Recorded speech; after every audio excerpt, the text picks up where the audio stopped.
حدیث پاک میں آتا ہے آپ صلی اللہ علیہ وسلم کی تشریف آوری سے پہلے، آقا کے دنیا میں آنے سے پہلے شیاطین اوپر جاتے تھے آسمانوں پہ۔ جب آپ صلی اللہ علیہ وسلم دنیا میں تشریف لائے اور قرآن کا نزول شروع ہوا تو شیطانوں کا اور جنات کا آسمانوں پہ جانا اللہ تعالیٰ نے بند کر دیا۔ تو شیطان اور جنات وہاں جا کے بیٹھنے کی اور فرشتوں کے کلام سننے کی کوشش کرتے ہیں، اتنے میں فرشتوں کی طرف سے اللہ تبارک و تعالیٰ کا حکم ہے کہ ان کو آگ سے جلا دو۔ تو وہ آگ لگتی ہے جنات کو، شیاطین کو۔ اب شیاطین پریشان ہوئے کہ بھائی یہ کیا مسئلہ ہو گیا، ہم تو پہلے آسمانوں پہ جاتے تھے، باتیں سنتے تھے، اب کیا ہو گیا، ہم جو ہے نا کیوں نہیں سن پاتے؟ تو شیاطین نے مشورہ کیا کہ بھائی ایسا کرو، دیکھو دنیا کے اندر چل پھر کر دیکھو، سنو کہ بھائی کیا واقعہ پیش آیا ہے جس کی وجہ سے جو ہے نا ہم نہیں جا سکتے ادھر۔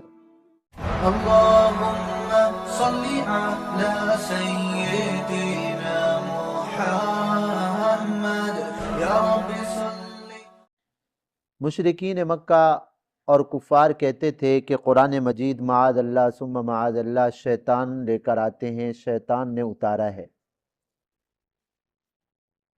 تو دشمن تو وہ ہوتا ہے کہ جو بھی اس کی منہ کے اندر آتا ہے وہ بک دیتا ہے۔ تو اللہ تبارک و تعالی نے ان آیات میں ان کے اس اعتراض کو رد فرمایا ہے۔ شیطان کا کام لوگوں کو نیکی کی طرف لانا ہے یا برائی کی طرف؟ بندہ خود تو سوچے نا کہ شیطان کا کام تو انسان کو گمراہ کرنا ہے، عقیدے کے اعتبار سے گمراہ کرتا ہے، عمل کے اعتبار سے گمراہ کرتا ہے۔ شیطان تو بے حیائی، فحاشی، بے غیرتی، بے حیائی کے اندر انسان کو جو ہے نا لگا دیتا ہے۔ ظالموں، تم نے قرآن کے مضامین کو نہیں سنا؟ قرآن کیسی ہدایت والی کتاب ہے، قرآن کیسے صحیح عقیدے کی تعلیم کرتا ہے، اور قرآن کیسے اخلاق سکھاتا ہے اور اعمال کیسے بتاتا ہے۔ قرآن تو ہدایت کا راستہ بتاتا ہے۔ شیطانوں کا کیا واسطہ ہدایت سے؟ شیطان تو وہ، جنات تو وہ ہیں جن کا کام ہی انسانوں کو برائی کی طرف مائل کرنا ہے۔ شیطان نے تو اللہ کے سامنے ہی کہا تھا لَأُغْوِيَنَّهُمْ أَجْمَعِينَ، میں ان سب کو گمراہ کروں گا۔ تو کیا شیطان یہ اچھا کلام لے کر آئے گا؟ تم کچھ عقل سے تو کام لو نا۔ قرآن تو وہ عظیم کتاب ہے کہ شیطانوں کا تو وہاں تک گزر بھی نہیں۔ حدیث پاک میں آتا ہے آپ صلی اللہ علیہ وسلم کی تشریف آوری سے پہلے، آقا کے دنیا میں آنے سے پہلے شیاطین اوپر جاتے تھے آسمانوں پہ۔ آسمانوں پہ قریب جا کر نا فرشتوں کی باتیں سنتے تھے، اور اللہ تعالیٰ جو فرشتوں کو احکامات دیتے ہیں نا، مثلا اللہ تبارک و تعالیٰ نے کائنات کے نظام سے متعلق فرشتوں کو احکامات دیتے ہیں، بھئی فلاں جگہ پہ بارش برسا دو، فلاں جگہ پہ جو ہے نا یہ ہو کر دو، فلاں جگہ پہ یہ ہو جائے۔ تو فرشتے آپس میں جب باتیں کرتے تو شیطان ان کی باتوں کو سن لیتے تھے۔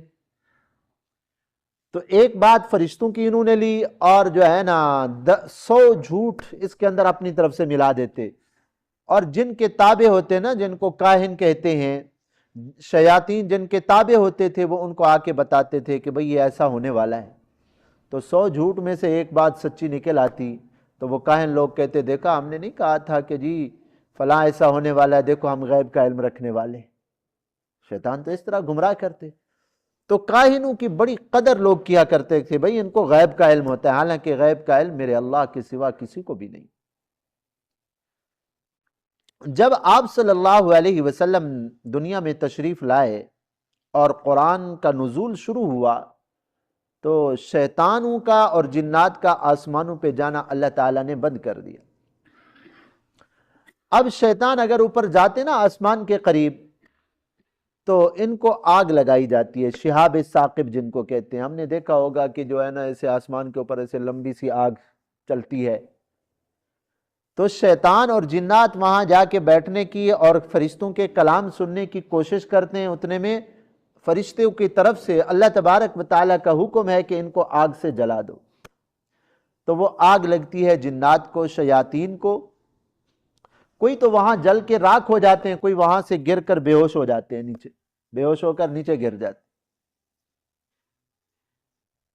تو جب قرآن کیونکہ اوپر سے آ رہا تھا نا اللہ کی طرف سے، تو اللہ تبارک و تعالیٰ نے شیاطین کا اس جگہ پہ داخلہ ہی بند کر دیا جن جگہوں سے قرآن جن راستوں سے آ رہا تھا۔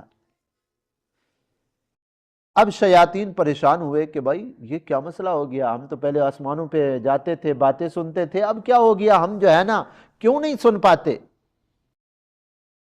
تو شیاطین نے مشورہ کیا کہ بھائی ایسا کرو، دیکھو دنیا کے اندر چل پھر کر دیکھو، سنو کہ بھائی کیا واقعہ پیش آیا ہے جس کی وجہ سے جو ہے نا ہم نہیں جا سکتے ادھر۔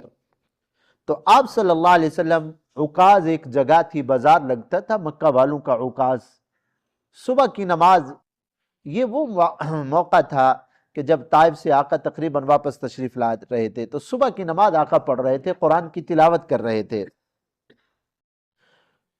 تو شیاطین کی ایک جماعت، جنات کی ایک جماعت ادھر سے گزری، تو آپ صلی اللہ علیہ وسلم قرآن پڑھ رہے تھے، فجر کی نماز تھی، تو انہوں نے قرآن سنا۔ قُلْ أُوحِيَ إِلَيَّ أَنَّهُ اسْتَمَعَ نَفَرٌ مِّنَ الْجِنِّ فَقَالُوا إِنَّا سَمِعْنَا قُرْآنًا عَجَبًا۔ وہ سن کر ٹھہر گئے کہ ہاں یہ کلام ہے جس کی وجہ سے ہمیں آسمانوں پہ اب نہیں جانے دیا جاتا۔ اب آقا نماز سے فارغ ہوئے تو وہ نصیبین کے جن تھے، علاقہ تھا، وہ آ کے آپ صلی اللہ علیہ وسلم کی خدمت اقدس میں آ کر مسلمان ہو گئے۔ پہلے وہ مشرک تھے، کافر تھے، مسلمان ہو، کیونکہ آپ صلی اللہ علیہ وسلم تو سب انسانوں اور جنات کے نبی بنا کر بھیجے گئے ہیں نا۔ تو شیطان کا تو یہ حال ہے، اللہ تبارک و تعالیٰ نے ان کو تو روک دیا جن جگہوں سے قرآن آ رہا تھا۔ ظالموں، تم دیکھتے نہیں ہو، شیطان کا کام تو گناہوں کی طرف لے جانا ہے، قرآن تو سراسر ہدایت ہے، اور قرآن کے اوپر عمل کر کے ایسے لوگ پیدا ہوئے ہیں جو فرشتوں کے لیے بھی رشک تھے۔ ہاں، اور وما تنزلت به الشیاطین، شیاطین اس کو لے کر نہیں اترے، وما ينبغي لهم وما يستطيعون، نہ تو ان کے لائق ہے، نہ وہ اس کی طاقت رکھ سکتے ہیں کہ قرآن کو اتاریں۔ قرآن تو اللہ نے فرشتوں کے ذریعے اتارا ہے۔ انہم عن السمع لمعزولون، وہ تو سننے کی جگہ سے بھی دور کر دیے گئے ہیں۔ پہلے جو فرشتوں کی باتیں سنتے تھے نا، اب تو قرآن کے نزول سے ان کا یہ داخلہ بھی بند ہو گیا ہے۔ فلا تدع مع اللہ الہا آخر، شیطان کا کام تو انسان کو شرک اور کفر کے گڑھے کے اندر ڈالنا ہے۔ شیطان تو توحید کے اوپر آنے نہیں دیتا نا۔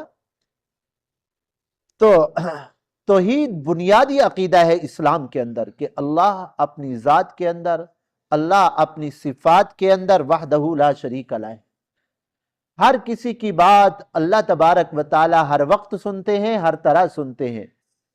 حدیث پاک میں آتا ہے، کالے پہاڑ پر اگر رات کے وقت تاریکی کے اندر سیاہ چونٹی چل رہی ہوتی ہے نا، چھوٹی سی چونٹی کالے پہاڑ میں، رات بھی کالی ہے، اس کی جو ٹانگیں ہیں اس کی حرکت کو بھی اللہ دیکھ رہے ہیں، اور اس کے ٹانگوں کے چلنے سے جو آواز ہوتی ہے اللہ اس کو بھی سن رہے ہیں۔